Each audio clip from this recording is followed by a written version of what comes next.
Psychotic and iconic.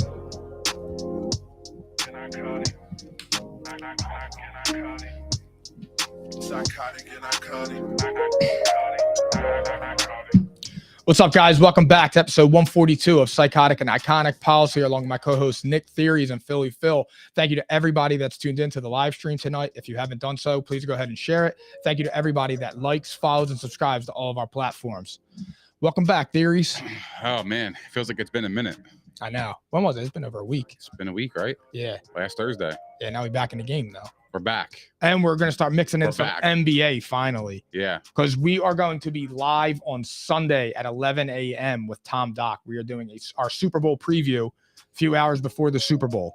Looking forward to that one. That's going to be fun. Yep. We'll be giving you guys our predictions. Who's going to be our MVP? You're going to get a Philly Phil Super Bowl prediction. So you better stay tuned for that.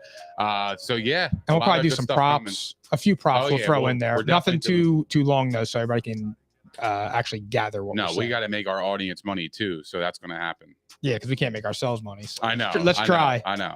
All right, let's go right into it, Nick. NBA news. LeBron James breaks Kareem's all-time scoring record. 38,338 points.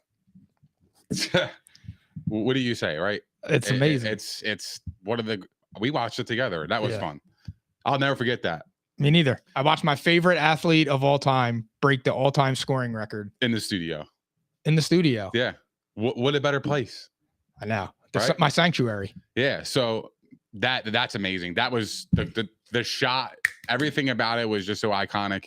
I saw and psychotic. Yeah, that's facts. I saw a thing floating around on Twitter showing Michael Jordan's jump shot versus the LeBron's, and everybody had their phones out versus no phones. And I know a lot of people are like, "Oh yeah, well, why don't you like enjoy the moment and just not take out your phone?" But wouldn't you want to like capture history a little bit too? My thing is you could watch it. You could do both. That's what I'm saying. You could hold your phone up, and nobody probably had their phone out because Michael Jordan pushed off. Yeah. So as Phil would say, Phil, what would you say? You can't walk and chew gum at the same time? Yeah. That's a Philly Phil quote right there, dude. That is. So, I mean, that was one of the coolest things I've ever watched. I was there when he scored his 25,000th point, I believe, or his 30,000th. I was with Allison. They did it against the Sixers. Yeah. That was awesome. But yeah, I couldn't believe he did that, to be honest. It's amazing. Like I said, I watched my favorite athlete of all time break a record that was held for 38 years. And you knew he was going to break it that night. He had all the stars there. Like, I wonder if he told everybody, yeah, I'm going to break it tonight. Like, probably. I'm going off. You know what's funny about that, dude? I texted Tom at halftime. And I said, who will be coming on our show on Sunday? Yeah. And I texted him and I said, LeBron has 20. He needs 17 to break the record. I'm like, he's going to break it. Everybody's in attendance. I'm like, he's going to break it in the third quarter. Mm-hmm. I'm like, bet the over. Yeah. And we both bet it. And I started laughing because he got on 36 and not realizing that they set the over and under 36 and a half. And he didn't get that extra point until the end of the fourth quarter. For a second, I was worried. But they're losing the game kind of like stain it a bit. I wouldn't say stain, but it would have been much better in a win. Every milestone. That's what I mean. Every milestone that he's broken so far in a Lakers uniform, they lost the game. When he passed Michael Jordan for scoring. Is that dude just being like selfish and all about him? To a degree? No, it's the team blows. I agree. They don't blow anymore because they actually made a good trade at the deadline, which we'll talk about. Stink. But no, I told you they were going to stink. Yeah, well, they're not now. I told you. Bro. They're not now. We will see. Do you think that this cements him as the GOAT? Because you already, I don't think so. I think he's been the GOAT for the last couple of years. Nick, I mean, Phil, I need the applause. Put it in there. I finally heard you say it doesn't cement I finally heard him I say think it just adds on to the legend.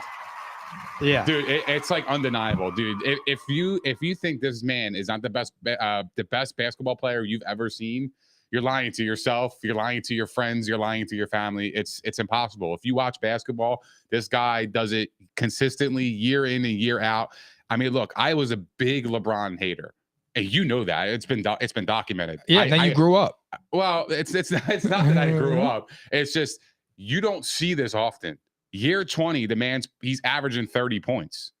I know the Lakers record is what it is, but I mean, But at the same time, he's still performing at a high level. It's not like he's trash and the Lakers are just following suit.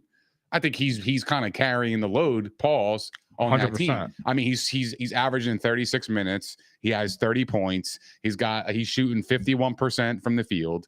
I mean, what do you want him to do? 7 assists, 8.5 rebounds. This guy's 38 years old. What else do you want him to do? I mean, this guy is he's amazing. He is absolutely amazing. I appreciate him now more than ever. I'm so proud of you. I'm so proud of you, bro. This is amazing. I'm so excited to hear this coming from you. Well, just being honest. No, I think LeBron James, I've always been on record that he was the best. I think he became the GOAT in 2018 after Kyrie left him and he went back to the finals. And the picture of the 2018 finals preview was Steph Curry, Klay Thompson, and Kevin Durant. Mm-hmm. And it was LeBron James, Kyle Korver, and Tristan Thompson. And I believe in that moment, maybe even the year before when they won it with Kyrie in 2016, mm-hmm. when they were down 3-1, they came back 41 points, game 6 and 7. But I think since that moment, that was the year after he left the Heat, correct? Yeah. The second year. Because the the first year he made the finals, but Kyrie and Kevin Love were hurt. Correct. I do remember that. Yeah. Yep. But I think LeBron's the best. He's a better scorer than Michael Jordan. He's a better passer. He's a better rebounder. He's a more versatile defender. He's a better teammate. So for me, I think he's been the GOAT. I think he is the GOAT. I welcome anyone that tries to dispute that. Well, Dave said Jordan was better. But my thing is Disco Dave is out here, by the way. Disco fucking Dave. I don't see it. That's my guy. Oh, it's on YouTube. Jordan was better. I'm in there. I don't see it. I see Jordan was better now with Dave. I mean, look, I don't understand. Like, I say this to everybody without mentioning 6 rings. What does Michael Jordan do better than LeBron James? Because my thing is that when Michael Jordan dominated the Eastern Conference, it was because Michael Jordan was that good. When LeBron James dominated the Eastern Conference, it was because the East was weak. Yet, when Michael Jordan was in the Eastern Conference from 89 to 95, in those 7 years, there were 5 new teams in the NBA. Mm-hmm. He played during an expansion era. And what happened from 84 to 90? Like, I don't understand how LeBron James gets criticized for losing in the finals more than Michael Jordan gets criticized for getting swept in the first round. I mean, I would rather lose in the finals than get swept in the first round. So, to rebuttal that, my thought is he doesn't have like the credibility in the finals to go 4-6. Mm-hmm. That's where I think a lot of people hang their hat. Well, one I can't give LeBron for is the Mavericks series, and that's fine. But you got to remember, in 2007, that was his 3rd year in the league. Mm-hmm. He was 21 years old. I mean, come on, they were playing the Spurs. That team had 4 Hall of Famers on it. Dynasty. They were a dynasty. When he played the Spurs again, they had 4 Hall of Famers on it. When he played the Warriors, they had 4 Hall of Famers on it. He was going up against, well, who would you say is not a Hall of Famer? Maybe Draymond. Draymond's a Hall of Famer. That's tough. I think Draymond's a Hall of Famer. That's arguable. But I'm with you on that. But either way, you had 3 with Kyrie and Durant. Yeah. So, but that is like, but LeBron has played with superstars too, though. He has. I'm not disputing that. Like 2 of his rings, he had Chris Bosh and he had D Wade. I get that. They were pretty loaded. They were, but however, I'm different on that in terms of I don't think like Chris Bosh was a good player, but I don't look at Chris Bosh as like a superstar. Well, you didn't. He was a superstar in Toronto, but when he was good in Toronto, but I don't think he was a superstar in Toronto. Well, I think he was very good. I think he was a superstar. He was awesome. He was awesome. I'm not saying. I just don't think like he was an all-star. Yeah, he was. That's what I'm saying. So, but when he went to the Heat, somebody had to take the back seat. Correct, and he did it perfect. And that was him. And because I don't think he had an ego. He wasn't like LeBron or D Wade. He didn't have that stature, right? Yeah. So, but he took a back seat. So that's why I think a lot of people don't realize how good he actually was. You know what I mean? Yeah. And my thing is and that's a great point. But I think Chris Bosh won 1 playoff series in Toronto. Yeah, well, Toronto was. I got you, but where I was going with that is Kevin Love won 0 playoff series before LeBron James. Kyrie Irving, the Celtics were better without the Celtics got further without him. Mm-hmm. When Kyrie left the Cavs. LeBron won 2 less games and still went to the finals. Kyrie they got eliminated in the second round that year, the Celtics. Then the next year, they played LeBron in the Eastern Conference Finals, and Kyrie was hurt. So my thing is there was no drop off. When Michael Jordan retired the first time, Scottie Pippen went to was almost in the Eastern Conference Finals. Yes. So that's what I'm saying. Those are things that I look at. I'm just like, okay, that just for some reason never gets talked about. I'm with you. What year was that? Was that 2016? 2016. No, that was the year they won. Yeah. 2017, Kyrie left and went to the Celtics. The Celtics got eliminated in round 2, I believe, against the Bucks. LeBron James went to the finals. And LeBron had literally identical numbers from 2016. Then in 2018, Kyrie was on the Celtics again. And he got hurt, and they went to the Eastern Conference Finals against LeBron and won 7 games. He became a head case. And he went vegan. He went nuts. Yeah. But I'm just saying he got hurt at that time. He wasn't playing with the Celtics in that series. Yep. Which sucks because it would have been awesome to see him against LeBron. And honestly, if Kyrie was on the floor, it might have been different because the Cavs were terrible. It was just LeBron James was able to take them over the top because they were still young. Yep. But that's just where I am on the Michael Jordan, LeBron James argument. I mean, dude, to win 3 titles on 3 different teams, that is something to be said. And that be the leader. It's not like, and that's what I'm saying. Like, what's so impressive about the record for me? It's the pressure. Like when he goes somewhere, he is pressured to win a title. Like you're going there to win a title. The fact that he delivered in all 3 franchises that he went to is remarkable to me. It is. I know he didn't win a championship with his first stint with the Cavs, but the man went to the finals multiple times with the Cavs. The Cavs teams were horrible. Well, they had Kyrie and they were a lottery team. Well, I'm talking about his earlier Cavs years. Oh yeah, they were. I mean, he had Anderson Varejao. What I'm saying is the only time he didn't win a ring with a stint with a team was the first Cavs stint. Yeah, because then he won 2 with the Heat. Then he won one with the Cavs. Got you. Then he won with the Lakers. Yep. So every stop that he went to, he was expected to win a title, and he did. Like that's hard to do. That is the difficulty of that is extremely high. Yeah. Look at the NFL. There's only a couple quarterbacks that have won Super Bowls with multiple teams. Tom Brady, and Peyton Manning. Yep. That's only 2 of them. Yeah. So this guy won a ring with 3 different franchises and was the MVP. Yeah. The only thing I hated fucking LeBron for was that stupid ass parade they had with the fucking big 3. Yeah. That was so douchey. I couldn't take it anymore. Yeah, I know. That's where it lost me. That did suck. And it's like, it was because the way he went about it, even though ESPN made a lot of money off of him doing the whole decision thing. I think they donated it to charity though. Well, think about this. And I didn't think about this at the time because I was a young buck when this happened. We were... But as I got older, I'm looking at it and I'm like, man, when I was 26, I was kind of cocky too, right? Like you have that little, I don't know, the mid 20s swagger to you. I'm still cocky, bro. But yeah, me too. But you're a different cocky. It's like 26 years old, you have the world looking at you. What you're gonna do with the decision, like that's crazy. The whole world is waiting your decision. And at 26, you're gonna act a fool like that. Like he wasn't mature then. I didn't think about that at the time because I wasn't mature then. Yeah. So but as I got older, I start to realize like, damn, I get it. He was just a young kid. He made a poor decision in the grand scheme to the public. But all in all, I'm not going to crush him anymore for it. It happened. We moved on. He's done some great things for the community and in the state of Ohio. He built a school, the I Promise School for kids. Amazing. Like, I mean, come on. I mean, like, you can't hate him, man. He made a decision. I get it, but let's move on from it and let's appreciate the greatness because it is greatness. Everybody that hates on LeBron is going to regret it when he retires because what he's doing is similar to Tom Brady, like things that are just unbelievable. I mean, you go to 10 straight NBA finals. I don't care how weak the conference is. Yeah. They beat the Hawks. They won 66 games. They beat the Raptors, who I think won like 65 games that one year. And then he swept them, or they went 4-2, excuse me. So it's just, he's the GOAT. Bottom line. The East was weak, but he did his job. He did. Yeah. You're going to fault Tom Brady for being in a shit division?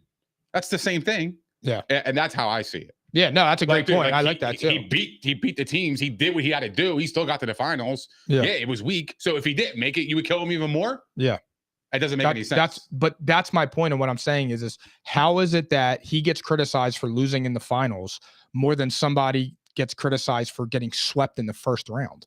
Like, I would rather, like, if you could tell me and I could look at it, I would rather go to the finals 10 times and lose every time in the finals than get swept in the first round 10 times. So what you're saying is out of the 10 final appearances, right? Yeah. Say he missed one and lost in the second round, and he was 4-5 in the finals. Yeah.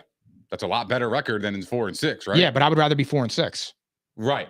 But what I'm arguing is a lot of people look at 4-5 a lot more than 4-6. That's what I'm saying. That is my exact point. Yeah. Why though? But that, like, I don't understand that logic, and I never will. He was the underdog in, I think, all but 2 finals. Mm-hmm. So he was the favorite in the Mavericks. He lost that. And I think he was favorited the second time versus the Spurs. That, I think, the only time. Oh no, and then the third time against the Heat, or maybe it was 3 times when they played in the bubble. Yeah. But you know what I'm saying? And then everybody says, "Oh, the bubble championship was fake." But if LeBron would have lost that finals, you know what it would have been? Damn, he couldn't even win a bubble championship. Yeah. It doesn't work both ways. But that's just a double standard for LeBron, because he's why do people discredit that championship? You think? Because they say, like, there's no fans, and the Heat got there, and it's like, okay, the Heat got there. They were a good team. Well, was there fans when the Bucks won the Super Bowl that year? Yeah. No, there wasn't. Wait a minute. There wasn't in the NFL. There was no fans. There was no fans in the stands. Super Bowl, yes. I think that's when they started opening up. Yeah. But I'm talking about during the regular season, because you got to earn that. Oh, yeah. No, it's I know different magnitude, right? Like when you get the number 1 seed, but the Bucks didn't that year. They got a wild card. But when they went on the road, the fans weren't really there at the time. So there was no home field advantage for the home team. But I'm not going to discredit somebody for no fans. What does that mean? What does that mean? That's what I'm saying. They won the basketball game. It's like playing street pickup ball. Is there fans there? Yeah. You know what I mean? Like, both teams did it. Both teams got there like that. And like, it's funny because like they criticize that, but they don't ever bring up that the almighty Clippers, who were supposed to be like a dynasty, lost a 3-1 lead to the Nuggets. They never bring it up. Never gets brought up because they're not on that level. Correct. But that's the price you pay when you're LeBron. Yeah.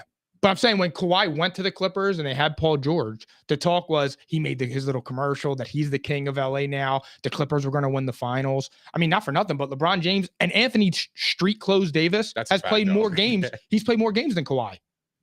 Yeah. Since they both joined LA. Yeah, Kawhi's actually really injury prone. Either that or he's just like, he just does his own thing. Yeah. Do your thing, honey, man. Do your thing. He throws it back. He throws it back. So do you think that the record will ever be broken? No. I don't. It definitely won't while we're alive, but I don't see how it ever gets broken. I don't see either. You have to average at least 26 for the next 20 years. More than that, bro. Well, I'm just saying, just the average. Well, and my thing is too is like. Well, actually, you're right. You have that. Well, LeBron averages 27 points in his career, so you have to average 27 points in 20 years. And the durability factor you have to put into account. Like, he's played all those years and he never suffered a major injury. He hasn't scored in single digits since January of 2005. I mean, he's played 1,400. That's crazy, by the way. He's played 1,410 games in his NBA career. He's only scored in single digits 8 times. Meanwhile, he has 14 50-point games. So he has more times that he scored 50 for somebody that can't score as opposed to single-digit games. I think a lot of things that people don't talk about when it comes to LeBron is the fact that he was the number 1 overall pick. Do you know how much pressure is on you when you are the number 1 overall pick? He was on Slam magazine, and I think when he was a senior, they were saying as a sophomore that if he came out as a sophomore, the NBA GMs were saying that they would select him first overall. Correct. So he had all that pressure on him. And the fact that he delivered. And then some. Dude. I mean, like. Well, you know what he did with the Reebok deal, right? With the NBA? Explain. When he was drafted to the Cavs, Reebok was trying to sign him, and they gave him a $10 million check up front to sign with Reebok, and he turned it down to sign with Nike. Well, but my point is if you're 18 years old and somebody hands you a $10 million check. Do you know how hard that is to say no? What happens if you blow out your knee? He's got some good people in his corner, I guess. Well, I'm just saying, but I'm saying on the side of that, what happens if you blow out your knee or something? And then you lose everything. That's interesting. That is interesting. But you gotta realize when you sign with somebody, you gotta wear their brand. Yeah. I mean, did they make comfortable basketball shoes outside of the Iversons? I mean, they still weren't even that comfy.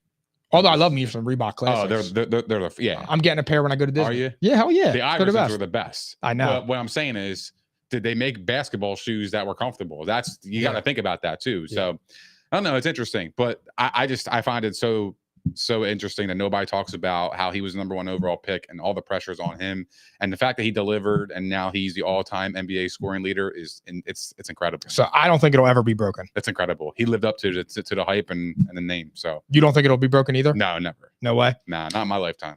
All right, Kyrie Irving traded to the Mavericks. What do you think about that? Oh man, I was shocked. A lot to unpack with that one. I don't love it because I don't really particularly love Kyrie. The person or the player? The person. And I think to win a championship, you got to be like a good person. There's a reason why ever since he left LeBron, the dude's been a head case. He's never but he's never elevated his team. Yep. However, he has Luka. Now, this is a great opportunity for Luka to be a leader against a superstar that's, really, really talented and one of the top players in the NBA. Now Luka's got to lead him. That's what I'm looking forward to the most. I think this is going to be a really good opportunity for Luka. And I think the Mavs will be a little bit better because I think I'll bet on the talent. But as long as he can just not be a fucking asshole and a head case, this could work. Yeah, I think the Mavericks are going to be good. I don't know if they're actual championship contenders. They're going to be. Nobody's going to want to play them though in the playoffs because you have two guys that are legitimately probably going to give you anywhere between 70 and 80 points every night combined. Yeah, and it all boils down to. And here's the thing: Kyrie should be on his best behavior because he's going to want an extension. Like now, you got to prove it. Yeah, but I don't know because he's unpredictable. Yeah. Like you never know what you're getting. You know what I mean? And like here's the thing. I don't hate Kyrie like that because I have an appreciation for people that say what they believe and say how they truly feel. And if that, whatever he believes in or whatever he wants to do, like that's what free speech is. That's what the country is. You should be allowed to say as you feel within limits. I'm just saying, but you should be able to say, like, if he wants to go out there and do the smoke to clear the bad energy and stuff, like, yeah, I'm gonna laugh because I think it's weird, but that's not. You trashed him for that one. Well, it is. Man. You fucking trashed him, and I defended him. That's Look, here's the thing. It's weird. That's not something you see every day. But look, if he's happy doing that, then be happy. Correct. I'm gonna laugh at it and I'm gonna talk about it. Crush him for that, though. I'll never forget that. Well, Nick, I'm looking at NBA on TNT, and the dude's walking around the court with sage. The bad juju. Yeah, and he's in the in his locker room like that. Like that's what I mean. And he's vegan, I always come back to because he went vegan and lost his mind. I don't know if I can root for a guy that thinks the Earth is flat. I can't do it. I can't bring myself to do it. I'm sorry. I don't care. Well, it's incredible because me, you, and Phil have laughed about this all the time because like the Earth is not flat. It is, as Phil would say, if you understand third grade physics, the Earth is not flat. So I mean that's but here's the thing: it'll work, but to an extent. There's a limit. They're not winning a championship. They have an outside chance. I will say that. I'll say as far as an outside chance, but I believe it's nothing more than that. And I think that him and Luka will just put on a show. They made the championship game last year, right? Yeah. The conference. But they lost Dinwiddie and they lost Finney Smith, who's an awesome defense. Yeah, I know. Awesome but look, defender. you gotta move. Yeah. You gotta move pieces to gain something back. Yeah. You got something valuable in Kyrie. Yeah, they'll be fun. The problem is, do you think he's going to resign with Dallas? And what I'm saying is, at what point do you think he does resign with Dallas? Like, what does that opportunity he have in Dallas present to him to want him to stay? The opportunity to play with Luka, an owner that's not afraid to spend, And I just like, I don't know if there's going to be teams lining up to sign him. So if he goes to Dallas and he's on his best behavior and they can tolerate whatever he does, and they're the only team that's offering him 3 or 4 years at the max that he wants, it could work. Well, the Mavericks are going to have some money to spend in the offseason too, right? Yes. They're not in cap hell. No, not at all. So that's what I'm saying. So they can actually get another, they can build a little guy. bit. Yeah, for sure. That's what I'm saying. So I think it's a good scenario for him. I don't know if he'll re-sign, but it may be his only option because I don't know if teams are going to line up to pay him because, like, again, unpredictability. And you need to be available for your team. And you need to know that when you're home on Instagram or you're at the podium, you can't just, like, there are consequences to shit that you say. I mean, I know that personally. You know that personally. Yeah. You know what I mean? You have to read a room. Mm-hmm. And that's something that he's lacked. Yeah, I agree. Marco says, does Dallas have a bench? Well, not really. Not really. Yeah, that's what I'm saying. That's what I was saying, though, when I said they lost Dinwiddie and they lost Finney Smith. But the buyouts. But him, buyouts could happen. And I think get some pieces there. What's his face might go there, too. I would like him on the Sixers, but Pat Bev. I think he might go to Dallas. He would be good for them off the bench because he's a pest. You know what I mean? Yeah, It'd just be good to somebody that could just get in somebody's head and could play hard defense. That annoying motherfucker, man. Just nags you. You hate him unless he's on your team. Yeah, correct. And sometimes you need that. Yep. You need that. Yep. So no, they're short in their depth. I agree.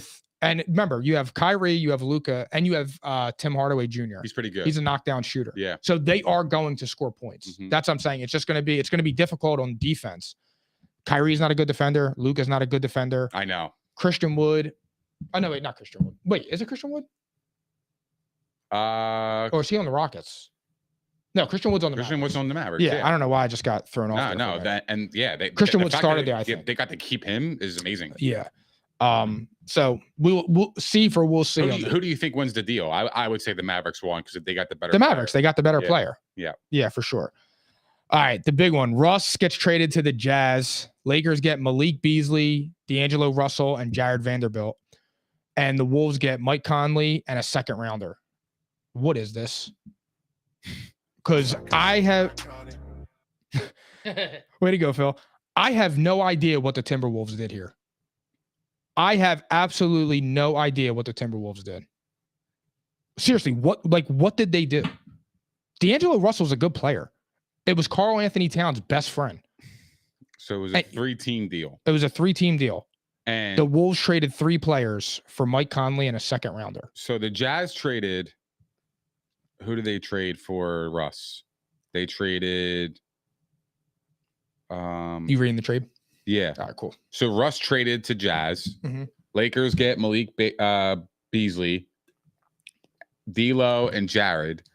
Wolves get Conley and second rounder. I mean, I don't even know what the Wolves got. The Jazz got Russell Westbrook, Juan Toscano Anderson, and they got the Lakers 2027 first round pick, but it's top 4 protected. The Jazz did. The Jazz. Okay. All right. Well, they got Russell. Well, Russell Westbrook's not going to. I don't think he's going to stay with the Jazz. No, apparently he's going to get bought out. Now the Jazz, I think, over the next 7 years, have 15 first round picks. Yeah. And I think they have $60 million in cap space entering next season. So the Jazz are going to be loaded. They acquired another first round pick. So what the Jazz did is said, all right, well, fuck it. We're just going to build for the future. Well, yeah, that's what they did last year when they traded Rudy Gobert. Yeah. They got 5 first round picks for him, which is, and that goes back to what I'm saying with the Wolves. What are you doing? And Donovan Mitchell. Yeah. You mortgaged everything for Rudy Gobert. Poor Anthony Edwards. I love Anthony Edwards. Anthony Edwards is a stud, and he's going to be a really good player. I like Mike Conley. But he's old, bro. You're not getting Mike Conley from the Grizzlies. I think he's a good bench piece for them. Yeah, but you traded a starter and a really good bench piece. And 2 good bench pieces. I thought D'Lo was pretty good on the Wolves. D'Lo is good. I think he had his moments where you were like, oh shit. Yeah. No, D'Lo is very good. Right. It's just it's the Wolves, dude. So D'Lo goes back to the Lakers, team that drafted him. After they dumped him for Lonzo. That's really interesting. Yeah. But he's coming back, a more mature player. Yep. He's going to have LeBron to lead him. He's got Darvin Ham, who I think is a great leader. Anthony Davis. Weird how he celebrated LeBron's thing, but, different story for a different day. So who wins the trade in your eyes? The Lakers by far, because the Wolves got worse. The Jazz intentionally got worse because I don't think the Wolves have tried to get worse. I think that they just are a horrible organization. But the Lakers they have knockdown shooters now. I think Malik Beasley is second in the NBA on catch and shoot threes. Mm-hmm. You got D'Lo, knockdown shooter. You got better on defense for sure. Yeah. Addition by subtraction, getting rid of Westbrook because he just didn't fit. And you got Jared Vanderbilt, excellent defender. He's tenacious, protects the rim. He could play with Anthony Davis now. When you go small, you could put LeBron James at the 5. I mean, the Lakers got so much better. They are going to be a top 5 seed in the West when it's all said and done. They're only 4 games out of that 6th seed right now. Everything's pretty packed. It's a lot of parity in the next NBA. 25 games of the NBA to finish out the regular season it's a playoff. is going to be amazing. Yeah. It's going to be amazing. The Lakers got a ton better. I agree with you. I think the Lakers got a lot better. I like D'Lo. And they got deeper. I thought, like, when I was watching Russell Westbrook on the Lakers, he just didn't fit. And he lost a lot of steps, bro. I don't know if he actually, I don't know if he truly declined that bad, or was it just the situation? Athletically, no. I mean, to a little bit, but his shot selection is very poor. That's always been. I his know, fault, but he gave LeBron he owns the assist. He can't put up 30 no more like he did. Like he was the king of triple doubles. He may be able ain't that player no more. No, I don't think so. But I think he can be relatively close to it on a team like the Hornets or the Bulls that could bring the most out of him. The problem is that when you play with LeBron, you need guards that can knock down shots at an efficient rate. That's not what Westbrook does. Right. He's an inefficient scorer. Mm-hmm. It just didn't work. I mean, he was missing with LeBron. Why do you think Malik Monk had a career year last year? He was shooting wide open threes because LeBron brings everybody into the team. Malik came from the Hornets, correct? Yeah. Yep. And he was mid in the Hornets. That's why he left. Yep. I think they let him go. Yep. He was walked in free agency. So he was a young kid. Yeah, and now he's on the Kings, who are the 3rd seed in the West. The Kings are really good with Mike Brown. Go for De'Aaron Fox. He deserves it. Yo, for real. Yeah, they're 31 and 23. Kings are good. Go for them. So to me, it's just the Lakers far and away won that trade. And I think Russell Westbrook will be better wherever he goes. But again, remember, I said this before. Also, the problem was Russell Westbrook never played in a big market. He played in OKC. He played in DC. He played in Houston. Those aren't big market teams where you're on national television every night. When you watch Lakers games, you're on TNT. You're on ESPN every other night. Yep. You have stars: Denzel Washington, Shannon Sharp. You have movie stars. All those guys, Floyd Mayweather. They all go to those big games. The pressure, the bright lights, the spotlight. That's all on you every night. Your flaws get brought out more. So, what I'm really surprised about is the Jazz, because I know they're building for the future, but I don't think they're that bad. They're not. I actually think they're a decent team. They're still hanging around. They're 2 games under 500. They have a better record than the Lakers. I was going to say they're better than the Lakers right now, which is a disgrace. So do you think the Russ buyout is legit? Because I like Clarkson. I like Markkanen. They're beasts, bro. Yeah. They're really good pieces on that team. So I'm curious to see, where do you think the Jazz are going to spend their 1st round picks? Because they have marketing. I think he's a fucking phenomenal player. Every time I watch him, I'm like, wow, this kid is really slept on. And then you got Clarkson, who, if he's hot, he gets it going. He's just really, really streaky because he's cold. Really streaky. He's cold. Yes. But he's not afraid to shoot. No. And he will put up some points, and he could play. I think he's a good player. Yeah. For the Jazz. So do I. He plays both ends pretty well. But what I'm saying is, the Jazz, where can they spend? Because if I look at this roster, I think they're maybe a superstar and 2 bench pieces away from being legitimately a legit team in the West. I don't know off the top of my head, but they're going to be able to trade that ridiculous amount of picks that they have. Like I said, 15 picks in 7 years. Over the next 7 years, they have 15 first rounders. And who would be available? I don't know. Who is worth spending? Think about it. Here's the thing. You have enough money. I don't think they'll do it, but you can offer Kyrie that full max. Would Kyrie go to Utah if they're the only team giving him 4 years, $200 million? My thing is, does he fit? I don't think so. Well, I don't know if actually, no, he won't go there because Danny Ainge is the owner there. I think Danny Utah, Ainge is the I think general Utah needs manager. a big man. Yeah. I don't know off the top of my head, but here's the thing. they have enough ammo to do whatever they want. It's just a matter of, will the star sign? Correct. So now I have another thing. But also, and I thought about this. Hold on. Also, they will be able to draft. They're going to be able to draft a lot in the first round too. So they could truly build from the ground up. They could. And I also thought about this too. And this is hypothetically speaking. If the Sixers don't make the finals, it's finals or bust for this team, right? So, well, for me, Eastern Conference Finals. So, well, no, I don't want that. You're in win now mode. No, I agree. But remember, they have to face Giannis. So what? Beat them. I agree. I'm just saying that, but I don't think they're a finals or bust team. You got to face Giannis. When you play the Sixers, you got to face Embiid, Harden, and Maxey. Yep. Well, Maxey's been on the downslope, but that's beside. Who did the Bucks stop? They got Giannis and Middleton. Middleton. What's his name? They just got Crowder. Yeah. Drew Holiday. Drew Holiday. He's Brook Lopez. Decent. Yeah. I get it. The Bucks are a really good team. I'm not discrediting them, but what I'm saying is you got to guard more on the Sixers, in my opinion. They have a lot more star power. But if the Sixers lose or they don't make to the finals, do you think the Jazz could call them up and say, "Hey"? Yeah, but they would never do it. Never. Sixers would never trade Joel Embiid. If they offered 10 first-round picks for Joel Embiid, you're not taking it? You got to sit back. Wait, 10 first-round picks? Yeah. Because I'm looking at it like this. They got to spend those picks somewhere. Yeah. That they are planning to do so. So when I look around the league, I'm just thinking about players. They would have to pull a trigger somewhere. And if that spot opened up for them, do you think the Sixers would look into that? I mean, look, 10 first-round picks is amazing. But when you have a caliber player of Joel Embiid, I mean, Joel Embiid's he's a top 3 player in the league, top 5 at worst. Right. And you put him with Markkanen and you get a couple more pieces. Awesome. But now you'll have Utah becoming a destination. You're gonna be like, holy shit, they got Embiid, they got Markkanen, they got Clarkson. Yeah. If we can add here and there, we could be all right. I'm just hypothetically speaking. Yeah. D'Angelo Russell's a free agent next year. Okay. Fred VanVleet's a free agent next year. Harrison Barnes, he would be a perfect fit for them. Gary Trent. Yeah. He'd be great for the Sixers. He's a knockdown shooter.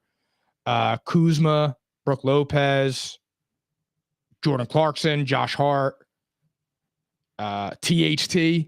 THT. Haven't heard his name in forever. Hey, you won't be. Seth Curry's a free agent. So I mean, that's what it is. There's not really, any huge names. There's a few, but other than that, it's all, basic. Because a lot of the stars now, like Kevin Durant's under contract for 3 years now in Phoenix. Chris Paul still has 2 years left. Devin Booker's locked up. Luka, Kyrie's going to be a free agent, but again, you don't know. LeBron's locked up. AD's locked up. I think Jaylen Brown could be somebody. Could be mentioned in that conversation. He's been involved in some trade talk. I don't understand it. Why you would break up Jaylen Brown and Jason Tatum is beyond me. Let them. They're young. Yeah, please, because the Sixers have to play them. Right. But why you would not do everything you can to build around those two dudes who are stars? Jason Tatum's a superstar. Jaylen Brown's a star. Yeah. Why you would not build on that is so you think the Jazz are just gonna build through the draft? I think they're gonna build through the draft unless somebody becomes available and they could throw the boat and get them in a trade, because I don't think anybody willingly is going to go join the Jazz because of the brand. I just think it's a small market.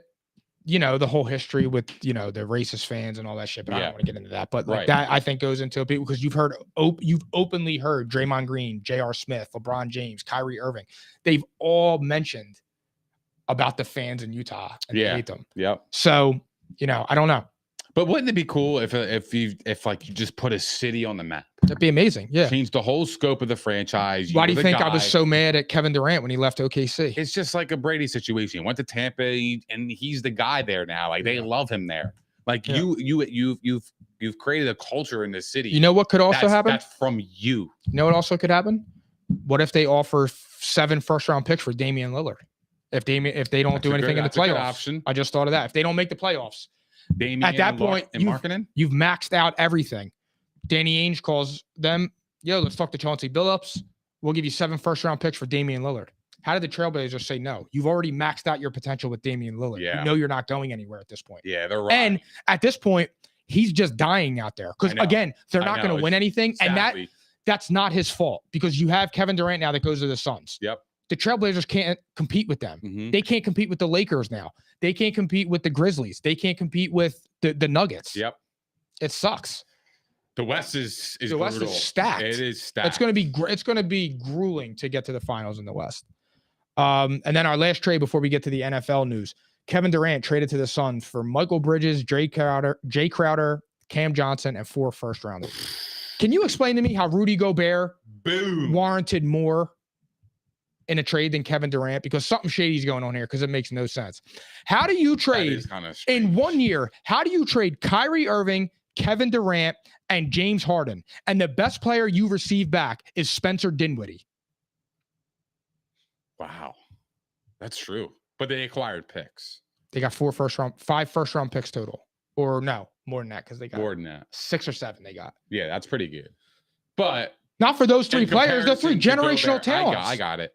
But Kyrie lost his value too a little bit along the way. Remember when people said that Ben Simmons was going to do great there and that they won the trade? Well, that's another thing too. They got Ben Simmons, so that stinks. I know, but that was a big part of the deal too.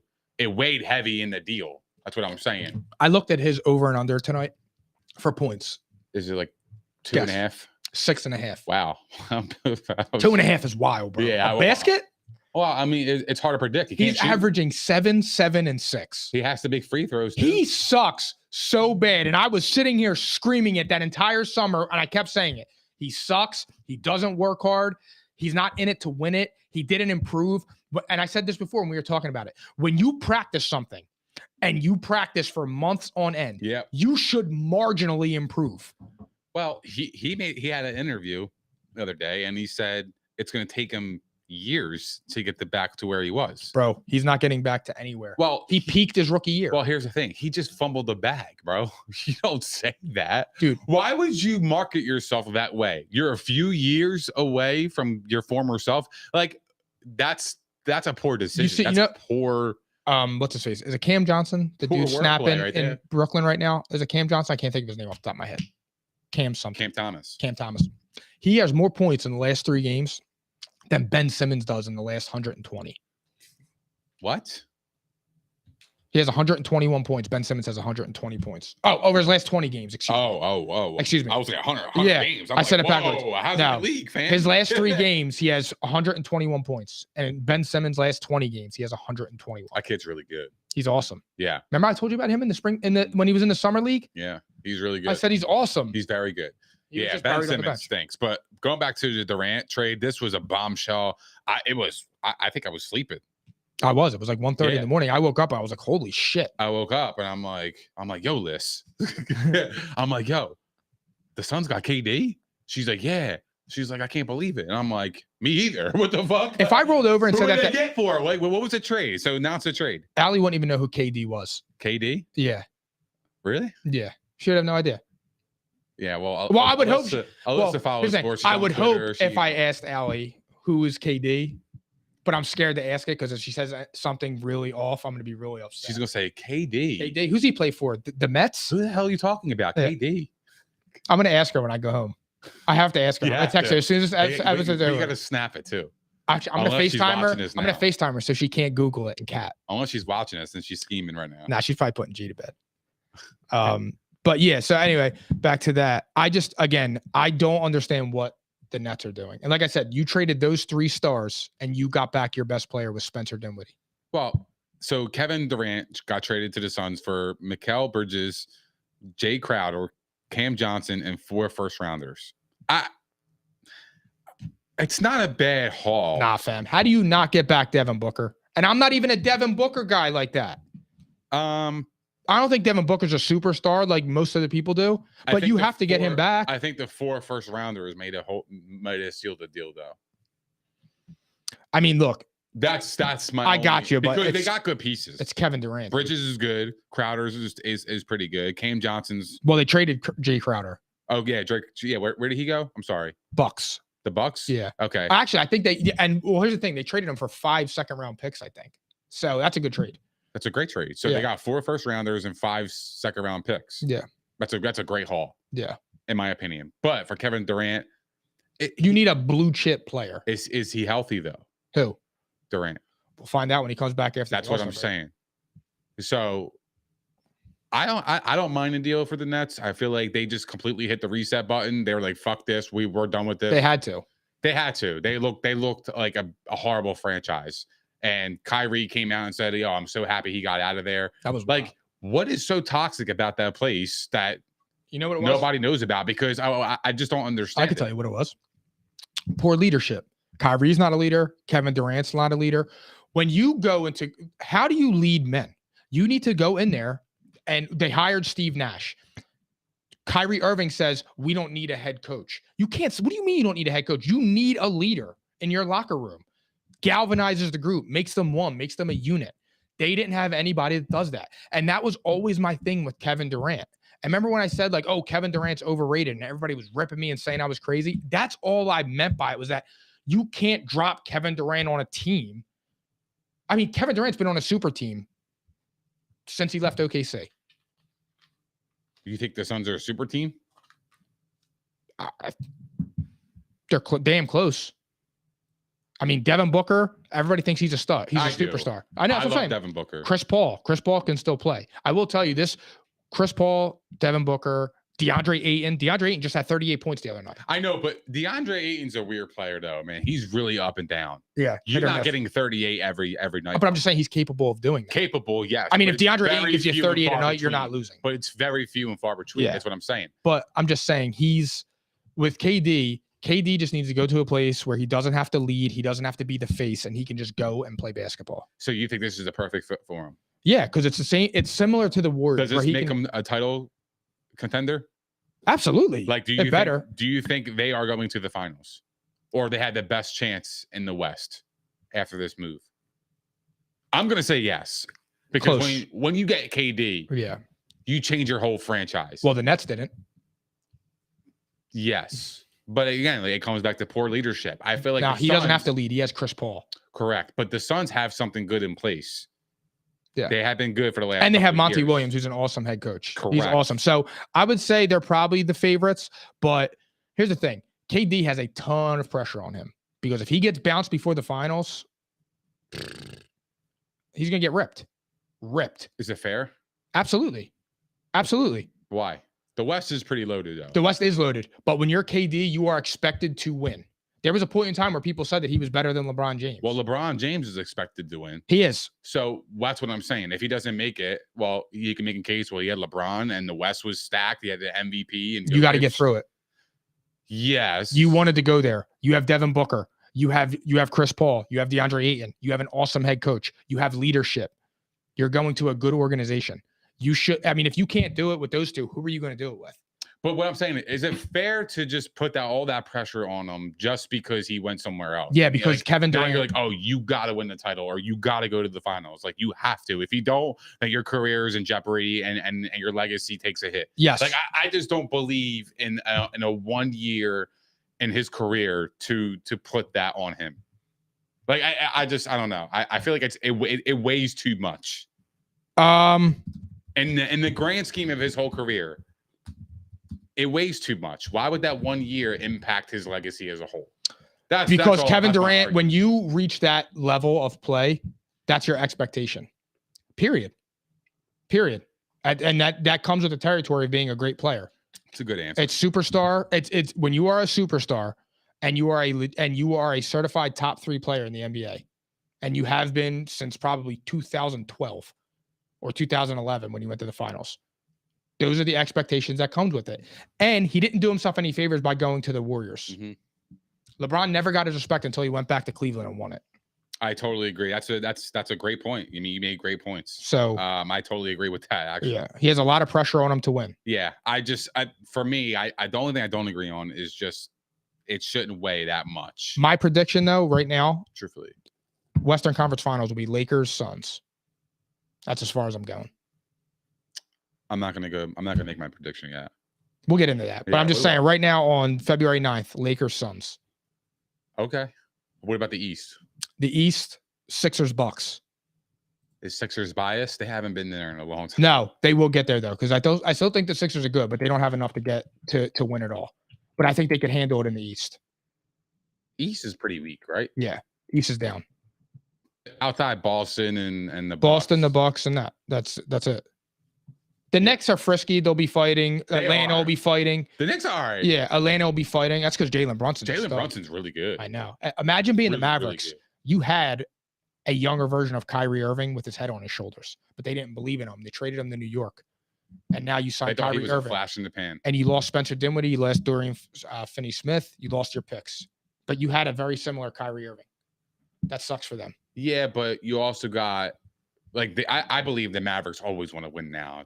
Of course. Especially with Mark Cuban. Yeah. That's just who he is.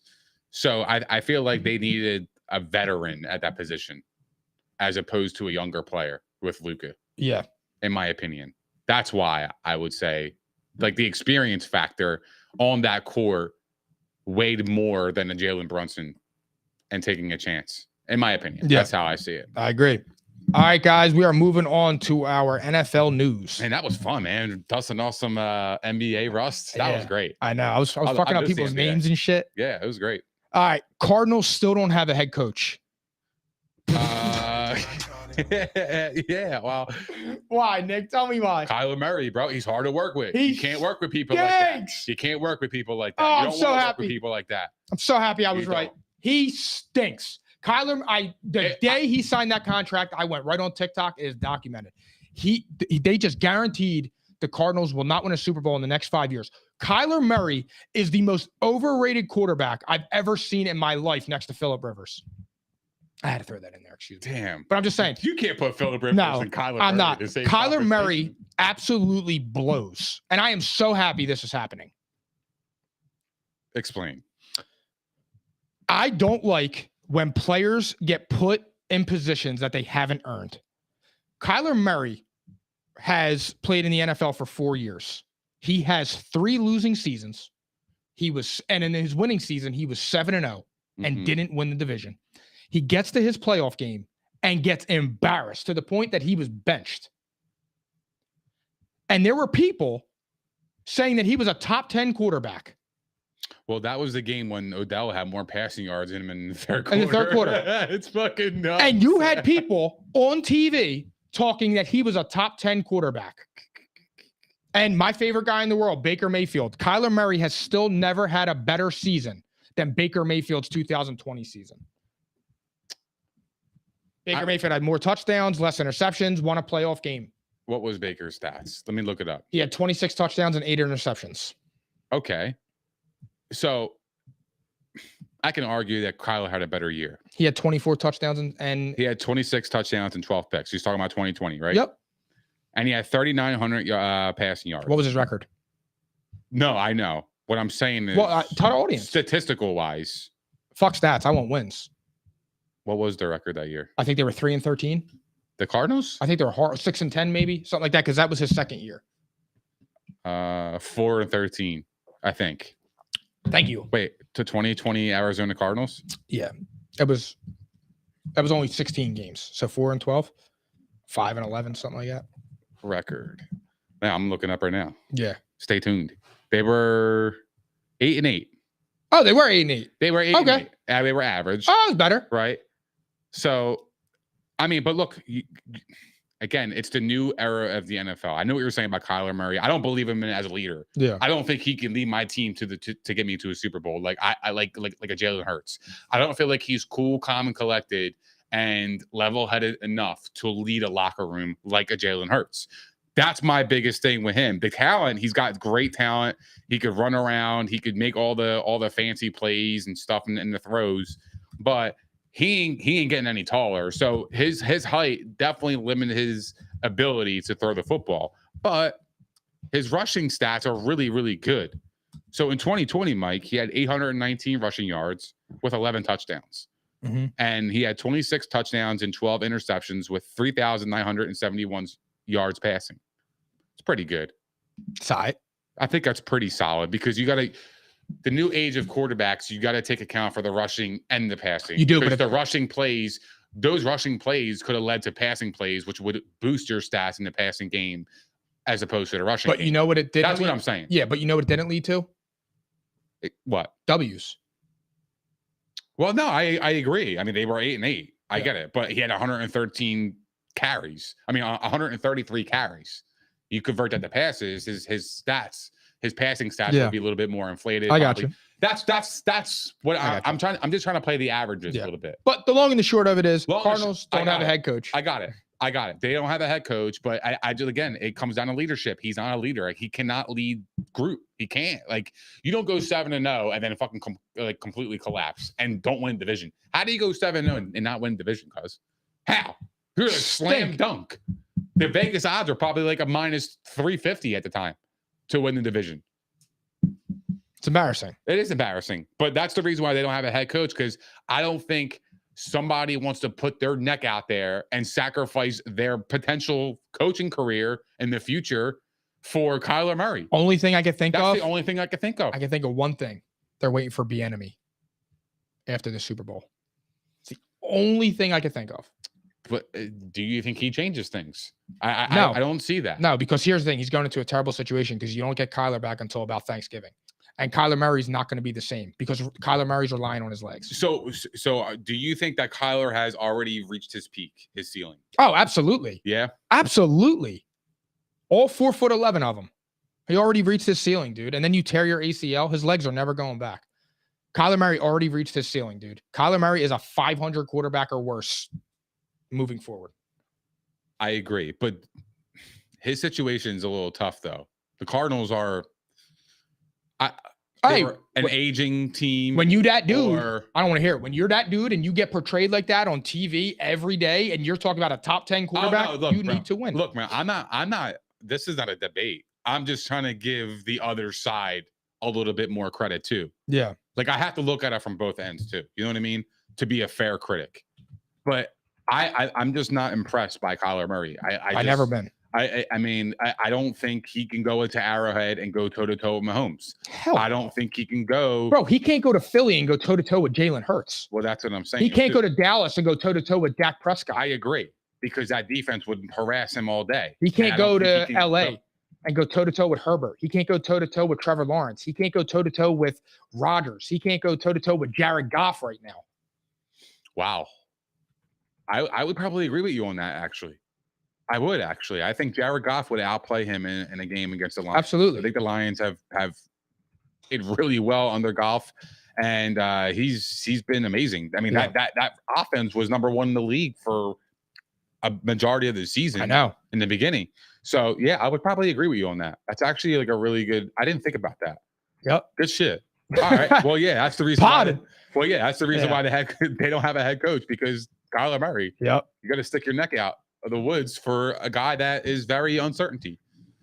I know. All right. Aaron Rodgers will decide whether or not he's retiring after going on a 4-day darkness retreat. Psychotic-Iconic. He's amazing.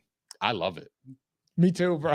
I don't give a fuck what anybody says. I love it. Look, I also think it's a little weird too. I Googled it because I didn't know what the fuck it was. And I watched it. And I'm like, holy shit. Like, I don't know if I could do that. Explain it to the audience. So basically you seclude yourself in a dark like room for 4 nights and 4 days. No light at all, no phone. There's a bathroom. When you get food, somebody comes and puts it through like a slot.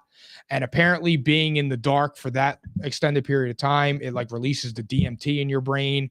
It can, make you have hallucinogenic thoughts. And like, it's like a natural medicine thing that gets you really in touch with yourself and stuff like that. From what I understood, from what I was reading, it sounded awesome. I was kind of thinking about doing it. But I don't look, I'm not going to, similar to what I was saying with Kyrie earlier, if Aaron Rodgers, that's what he needs to get himself to decide, then so be it. I mean, look, he gets criticized more than anyone. When he goes on shows, he still says whatever he feels. He seems happy. So what's the problem? There is a problem, because if I invested $150 million into my quarterback and he's telling me he's going into a dark room for 4 days. What's wrong with that? What's wrong with that? Isn't it it's alternative medicine? Look, I get it. But if as a franchise that I invested $150 million into somebody, I would be concerned. Like, bro, are you okay? Is everything okay? Look, I'm all for seeking peace. You know that? Yeah, I am. But there's got to be a time where you got to be like, all right, you got to draw the line, dude. Because if you're talking about hallucinating in a dark room in 4 days. Well, he's not taking any drugs in there. I know he's not taking drugs, but you had the chance of hallucinating for 4 days or in that 4 days. And I invested $150 million into this person. I'm concerned, bro. But what if he comes back and balls? Well, he did. He took, what was it? Ayahuasca. And then came back and won the MVP. So whatever works for him, great. But if I'm investing $150 million into somebody, bro, I'm definitely concerned. That's an investment. That's a hefty investment, bro. Imagine giving somebody and my quarterback million. is in a dark room, whether he wants to play or not. And if he's happy with my franchise, yeah, that's a slap in the face to me, bro. Absolutely, I gave you $150 million. It's a fucking slap in the face. Hell yeah, it is. He's going into darkness for 4 days. He's going into darkness because he's unsure if he wants to play for our franchise. When a year ago he signed a 3-year, $150 million deal with $50 million in each year. He's amazing. He's not turning down $50 million. He's fucking 100% coming back. What he's trying to figure out is it in Green Bay or is it somewhere else? That's what he's trying to figure out. He's definitely playing. I'm telling you, he's definitely playing. That's how I take it. I think he's wondering, what team do I want to play for? But not for nothing, if I'm the Green Bay Packers, I don't even want him back, because now you're telling me you're got to go into a dark place for 4 fucking days to figure out if you want to be our quarterback. What the fuck are you? Well, that's how about? What if that's how he goes about reflection? There is no reflection. He said, I have to decide my future in those 4 days. Okay. I just gave you $150 million for 3 years. Are you going to honor the contract? But they knew he was like that. Then they gave him that. But if my quarterback is sitting in a room and he's unhappy with us and he's only here for the 50 M's, possibly, because he can be. He could just show up and be like, oh, I'm here for the $50 million. I don't think that. I think Aaron Rodgers is too big of a competitor. He wouldn't be like that. But I'm just saying he could. He could. In that dark room, he's like, oh, man, I can make $50 million this year and just show up. Cool, I'll do that. In that dark room, right? You hallucinate, you do all those things. I'm just saying, bro. But if I invest into somebody, if you invested into something and that person is hallucinating in a room for 4 days and they don't even know if they want to work with you or not, or they're going to come back to your company, how would you feel about that? Concerned. Correct. And that's exactly how but I would also be curious.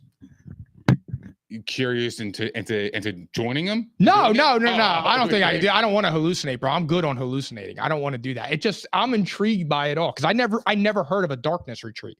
But if you look, people say it's amazing. Shoot 'em up sports. It's voluntary prison. Yeah, it is. That's really what it is. So yeah, I'm fucking concerned, bro. Hell yeah. If I'm Green Bay, I'm taking it as a smack in the face. I am. You wouldn't take it that way? No, I wouldn't. See, I'm different, bro. Yeah, I wouldn't, because that's how he reflects, and that's how he wants to decide his future. And I think Green Bay's aware of it's a year to year right now because he's unsure. Now, look, I know you should want him to be committed, but Green Bay gave him that contract knowing that's what he does in the offseason. He's into psychedelics and plant-based medicine. But he signed a commitment, 3 years, $150 million. Yeah, but if he retires, he doesn't get it. But now you're telling the public, oh, I need 4 days of darkness. Okay. First off, why are you telling the public that you need 4 days of darkness? He was asked. I know you're asked, but there's some things you cannot say. But that's what I appreciate. And that's what I appreciate about Kyrie, bro. You should be able to say what you feel unjudged. But you got to understand, when you are Aaron Rodgers and you have a lot of fans, a lot of people are probably going to try this method now. But here's my thing, bro. And what happens if something goes wrong? Oh, Aaron Rodgers did it, and something happened. Well, somebody made an accident and possibly lose their life. But that's not, because they hallucinated and they thought a knife was like a fucking, look, I don't know. I hate to say it. I don't mean to come off. I don't mean to come off like this though. But here's the thing: you don't have to follow what people do. Yeah, like that would be that human's choice to do that. But my thing is we will sit there and the country will do nothing but talk about the mental health crisis and how people need to just openly be themselves. And that's the key to happiness. And it's okay to not be okay and all that. But as soon as somebody doesn't want to go and take something prescribed from a doctor and wants to look at alternative medicine or plant-based medicine or some type of, different type of therapy, it gets looked down upon. And that's what I don't like, because if you're looking for true happiness and my vision of it is different than yours, I should be free to do what I choose that helps me in my decision making in life. And that's why I side with Aaron Rodgers on that. And I'm not even an Aaron Rodgers fan like that. You know this. But I'm saying is that it's okay to tell somebody you can go talk to a therapist and you can take medicine and we fully support you. But if Aaron Rodgers is going through, depression, or he needs something to help him formulate his thoughts and gain clarity, and he goes about it a different way, even though it helps him, I think that should be that should be commended. That's how he deals with his pain, or that's how he deals with his life decisions. Right. But when you talk about hallucinations, you are talking about a different alternative that could be very harmful. Yeah, but that's what I mean. But depression, a therapist, you don't hallucinate. You talk to somebody. But depression medication can be just as dangerous, if not more. True. But the alternative for the therapy session would be the safer route.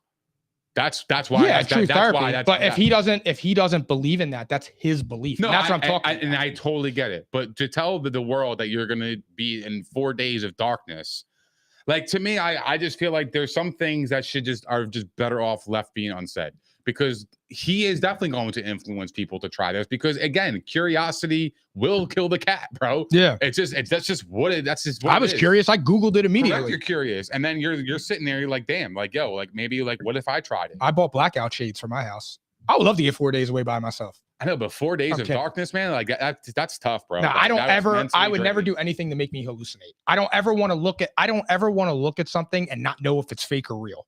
I have no interest in that. That doesn't sound fun to me. Like, I would never want to look at a microphone and be like, wow. I would never want to do that. No, what would trip me out is being in the darkness like that. And then if I'm at the hallucination stage and I hear a little creak, hell no, you would tweak? Oh, I'll be tweaking, fam. I'd be spazzing. Wouldn't you? Hell yeah. That's what I'm saying. I've done it. Yeah. That's what I'm saying. Like, I don't know. I just, that's cool. Whatever helps him, that's great. Yeah. I don't know. I feel a lot different about it, to be honest with you. All right. It's all good. That's the beauty of it. Yeah. All right. Sean Payton cuts off Russell Wilson's personal quarterback coach. Phil, please bring up that clip I sent you, because this is amazing. Yeah, it is. That's great. This is my team now, and I'm in the building. This is content right here. Hold on a second. This is some good content. I laughed my ass off when I saw this, dude. You showed me this other night. I didn't even see it. Wait, I got to change the setting. Oh, good. Take your time. We got time. So everyone can hear it, which is... Take your time, Philly Phil. Take your time. Yo, we potting heavy tonight, man. Shout out to everybody that's tuned in right now. It was awesome going back to basketball. Yeah. I felt so good doing that, dude, because I love basketball. And now we're going to be able to talk about it more because the NFL is going to slow up a little bit. So we'll be doing more basketball, more football. We'll start getting baseball in there in a few weeks. Yep. It's going to be fun. And just as a reminder to the audience, we're going to be live on Super Bowl Sunday at 11 o'clock in the morning with our special guest, Tom Dock. You do not want to miss that show. We're going to be giving our Super Bowl predictions, our MVP, some prop bets. So be sure to tune in on Sunday at 11 o'clock in the morning. And go Birds, baby. Philly Phil, roll the clip.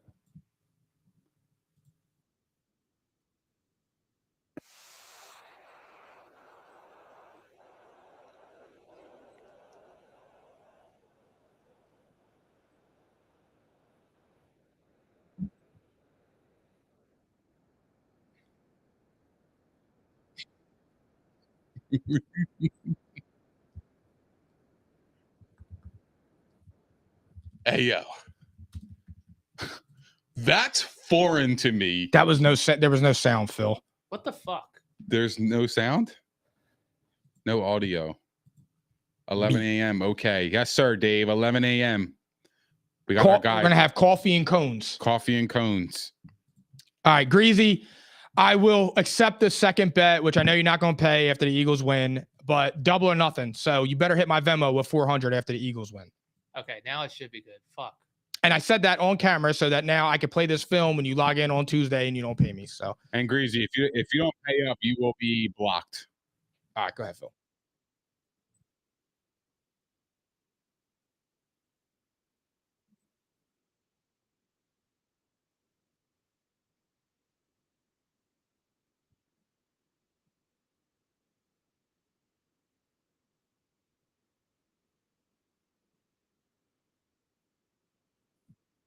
Tom's saying still nothing. All right, forget it. I'll just say it. So basically, Sean Payton was asked about Russell Wilson having his personal quarterback coach in the building, working with him directly. And Sean Payton said that that is foreign to him. He's never heard of that. And he shut that down immediately.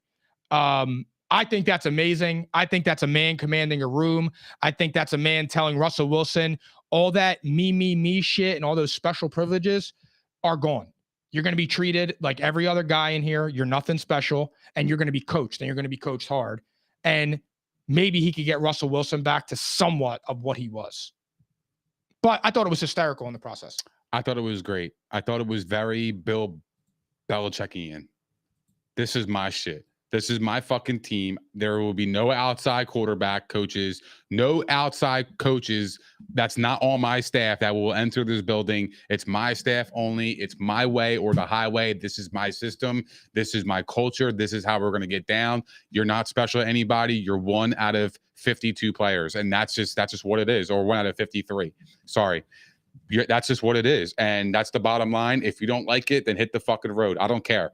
I love that. That's a great message by Sean Payton. He set the tone for the season and you know, in the offseason, training camp, everything. He is going to command a lot of respect in that locker room. I thought it was fantastic. If you're a Broncos fan or a Broncos player not named Russell Wilson, you should look at that and feel happy and feel encouraged and know that you're going to have a much better season than what you had last year. Well, Russell Wilson's got to change his ways. Agreed. And that's going to be tough. A lot of people are just stuck in their own ways. Yeah. And you know, and that's just, I mean, that's okay too. You know what I mean? Because that's what you're just used to. But it's a lot to overcome when you're not used to the same thing. It's not a routine for you anymore. Yeah. So now you got to make a lot of adjustments. Is that going to mess your game up? Yeah. Could it help your game? Well, we're going to find out. We're going to find out. It's a make or break year for Russ. I'll tell you that. Absolutely. Absolutely. All right, last one. Mike Francesca's QB comments. He says that Tom Brady is not the greatest quarterback ever. He's not the best regular season quarterback. Peyton Manning is. And he's not the best Super Bowl quarterback ever. Joe Montana is. Theories, you could take off on this one. So Joe Montana is a better Super Bowl quarterback, and he went to 4. I'm just so confused because Mr. Francesca, he left out the playoffs. Tom Brady's 35-12 in the playoffs, cuz 35-12. He played 47 games in the playoffs and won 35 of them. Excuse me, what the fuck are you talking about? Joe Montana was 12-7 in the playoffs. So who had a better record? Who had a better record? Tom Brady by a mile. Doubled Joe Montana's wins. It doesn't even come close to Brady's, and he still has 5 less losses. And Brady played in 47 games. And he lost 12 of those games. Montana played in 19 and lost 7. That's crazy. Yeah. No, here's the thing. That's more than half of his losses total. He's 5 away. And he played in 20-something more games. That's unreal, dude. That's unbelievable. I don't understand. Like, he left out everything. That is somebody trying to just go against the grain. Well, here's the thing. This is what pisses me off. It's like the guy retires. Right. During his playing time, oh, he's the GOAT, he should retire, blah, blah, blah. He has nothing to prove and all this shit. Then he retires and you say some fuck shit like this. And then you wonder why the man comes back and wants to play because he wants to shut you the fuck up. And they're like, oh, why did he come back? He had nothing to prove and all this other shit. You're egging him on. It's like you're poking a bear and expecting it to have no reaction. It's like it doesn't make any sense. They egg him on. It's all it was is for clickbaity clap. That's all it was. Come on, bro. Does he really believe that? This guy doesn't even watch fucking football, does he?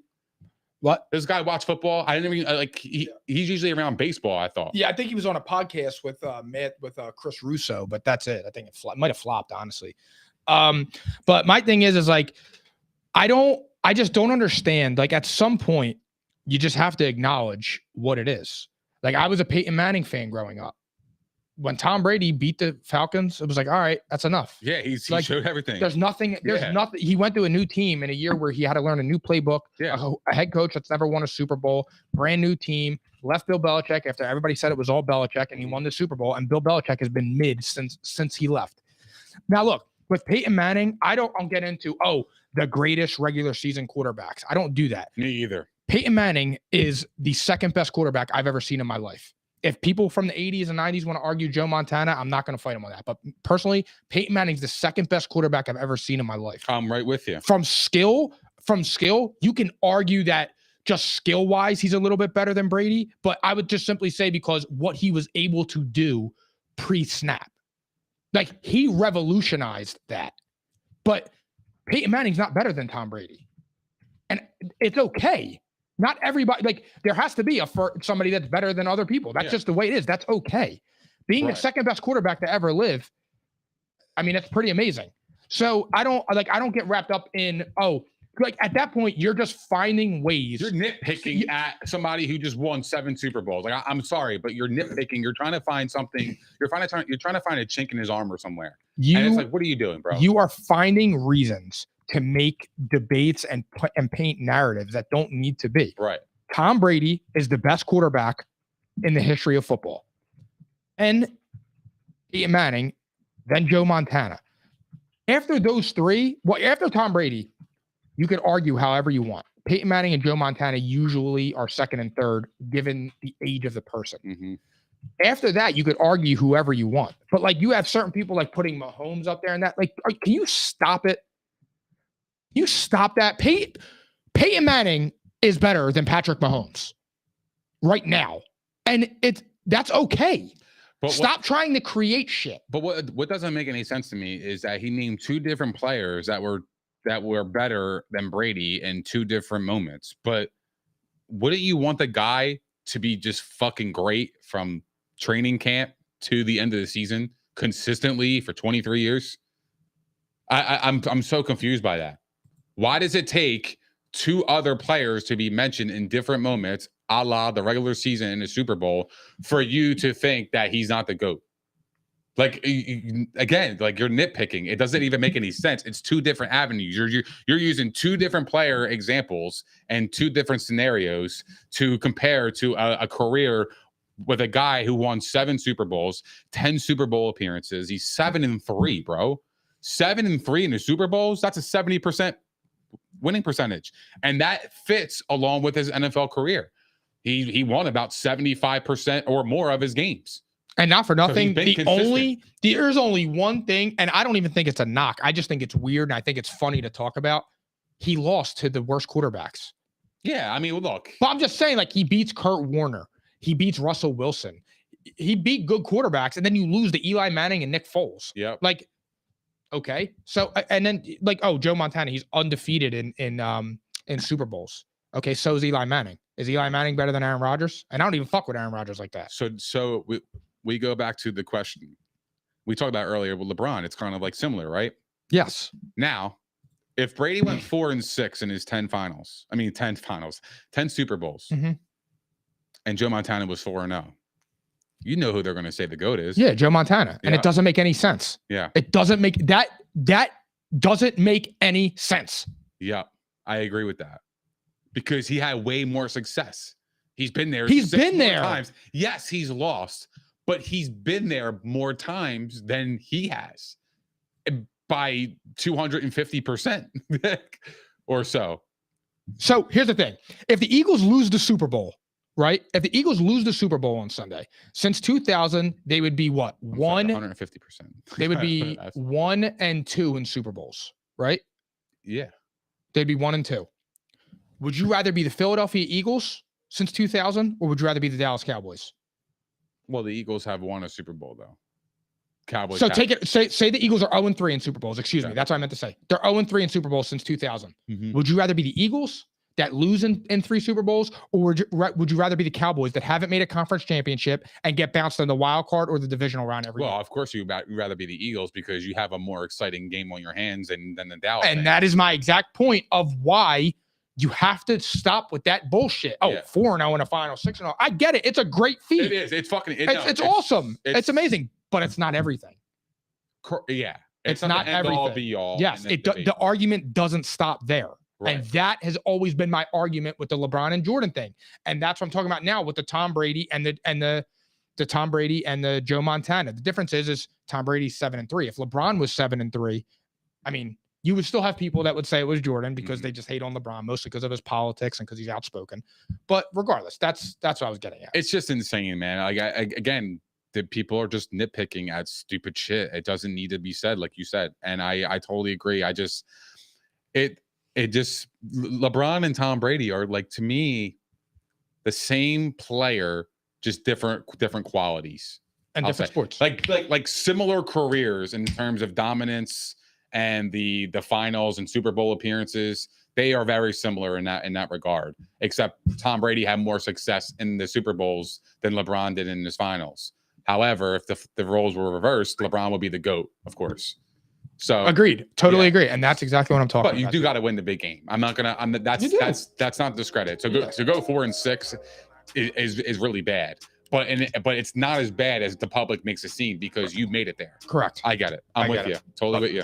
All right, guys. Thank you for tuning in to episode 142. Reminder: we will be live on Sunday morning at 11 a.m. to do a Super Bowl preview. Theories.